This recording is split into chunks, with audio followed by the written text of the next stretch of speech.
Esse vídeo vai ficar tão grande que eu acho que eu não vou nem fazer a introdução. Olá, pessoinhas lindas do meu coração! Hoje estamos aqui para falar sobre uma série de livros que tem...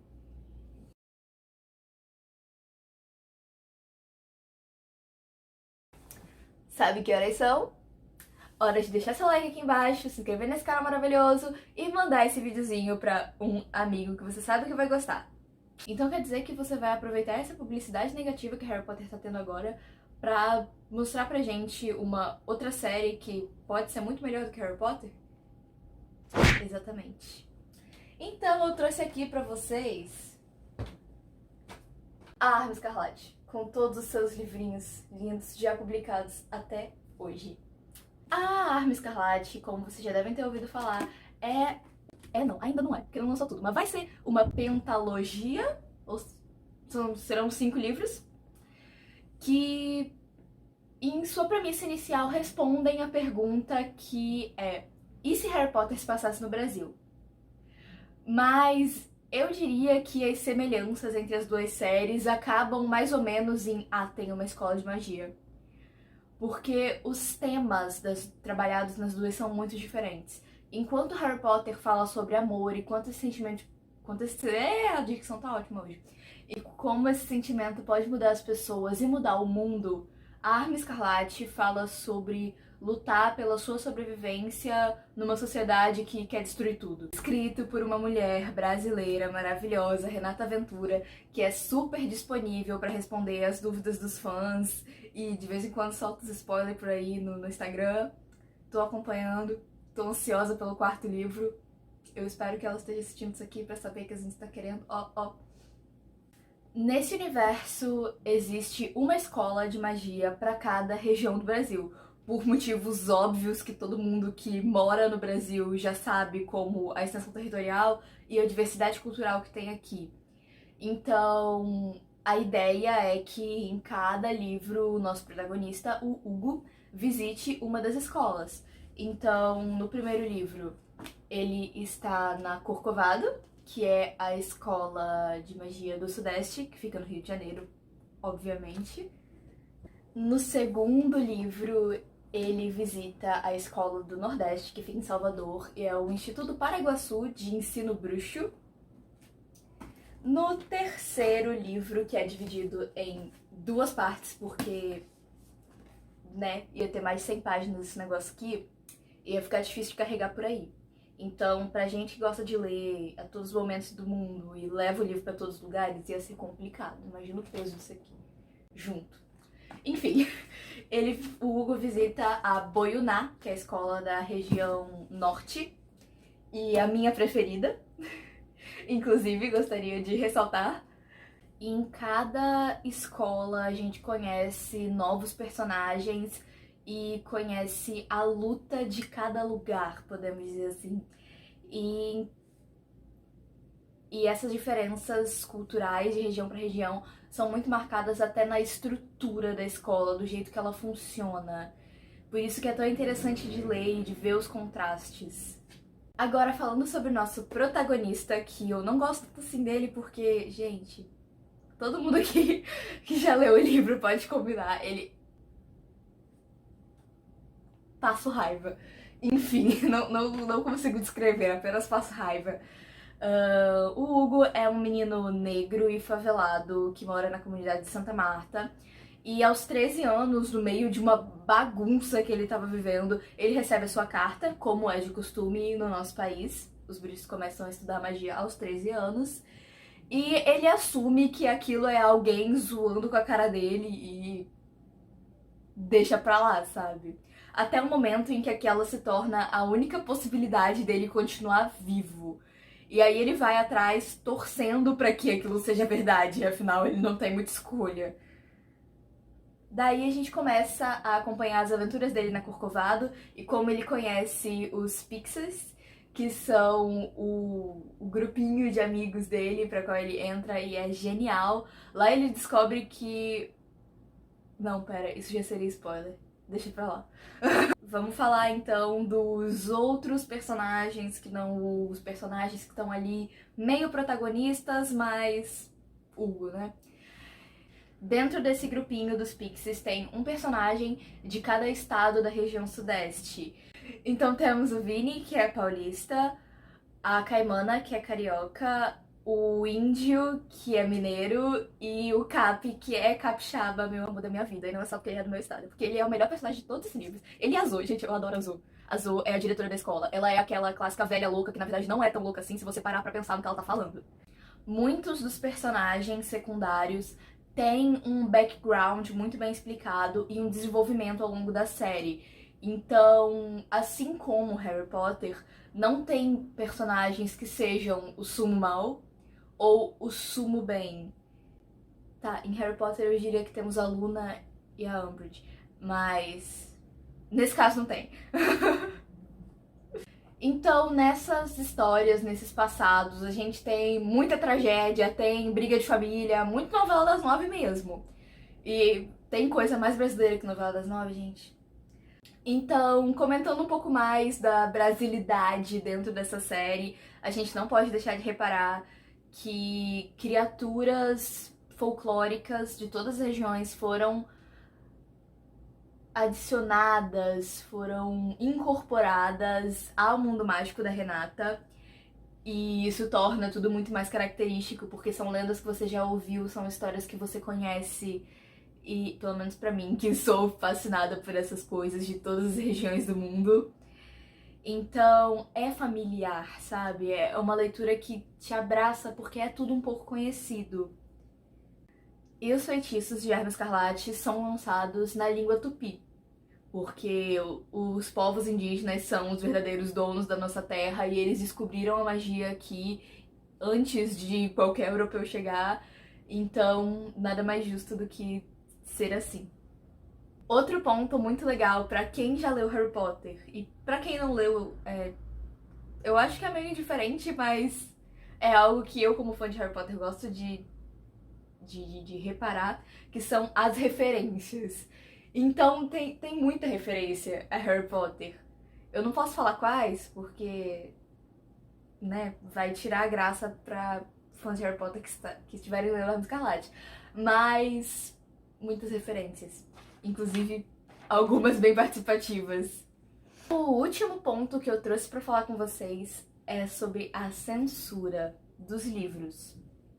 Sim, porque eu já falei isso aqui tudo e tô nesse pedacinho aqui em cima. O roteiro foi grande. Que coisa boa a gente fala muito, né? Na minha humilde opinião como leitora, o primeiro livro da série, Arma Escarlate, ter pegado censura de 12 anos foi pouco. Porque ele tem algumas cenas bem pesadas, alguns momentos muito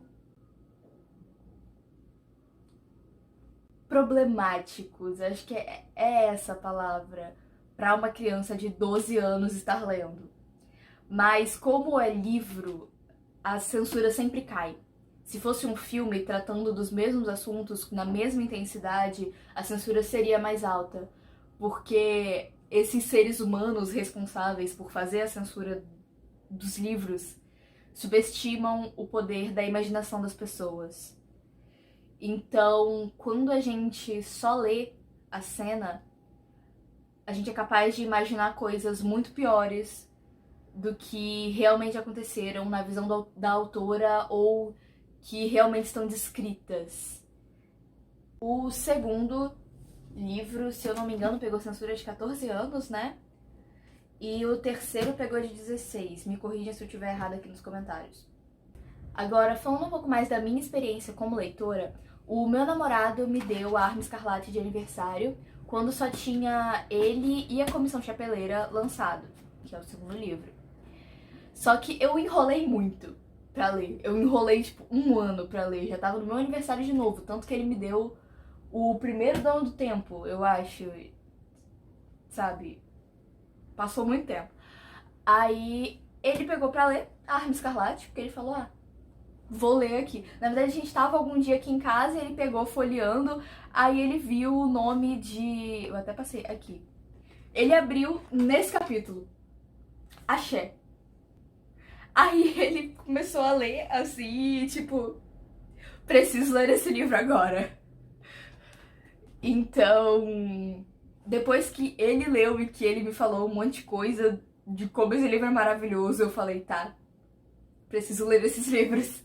E aí eu comecei a minha jornada como uma bruxa completamente brasileira, até que eu terminei a Comissão Chapeleira. Eu terminei a Comissão Chapeleira tão envolvida na história toda que eu fechei o livro e falei, tá, eu preciso descansar. Porque eu tava passando muito mal. Quem já leu o livro lembra como é que ele termina numa cena muito... Não uma cena tensa, mas um momento muito tenso pra história. Porque nada que foi enfrentado aqui acabou. E esse livro tem muito um gostinho de A Ordem da Fênix. Só que não se resolve aqui. Nos próximos livros essa luta continua. Então eu terminei esse livro vendo um destino terrível pro meu personagem preferido, que é o Cap. E eu peguei outro livro pra ler porque eu precisava respirar, sabe? Eu precisava dar uma saída, assim, porque eu tava sofrendo demais. Aí depois que eu dei esse intervalinho, eu li Os Dois Donos do Tempo. E assim, com certeza, até o momento, O Dono do Tempo é o meu livro preferido. Não pela história em si, mas pela quantidade de informações novas que ele traz pro nosso mundo. Pra nós, adolescentes... Não adolescente, né? Eu já tenho 18 anos, eu não sou mais adolescente, mas eu me sinto adolescente, desculpa aí, mundo. De classe média, que nunca saímos do nosso apartamento e tá tudo massa aqui. Então, como esse livro se passa na região Nordeste, mais especificamente dentro da Floresta Amazônica,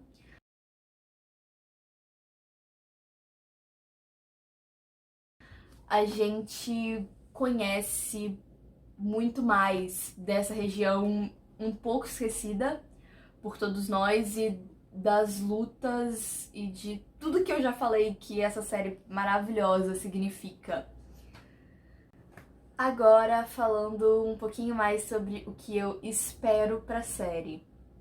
Eu quero um psicólogo pro Cap, porque tá necessário.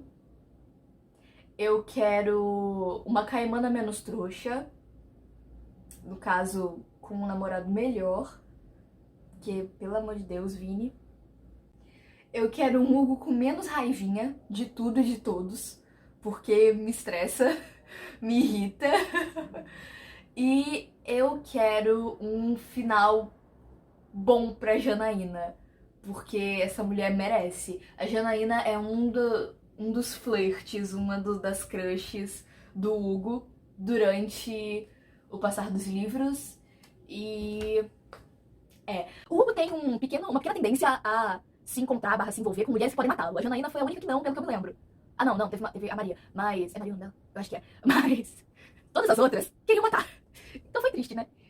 Ai, gente, foi isso. Esse foi o nosso primeiro vídeo de literatura aqui do canal. E eu tô muito feliz por começar essa série falando de livros que eu tô tão apegada, tô tão apaixonada e que mexem tanto comigo. Eu quero um quarto livro logo, Dona Renata, porque é óbvio que ela tá assistindo isso aqui, né?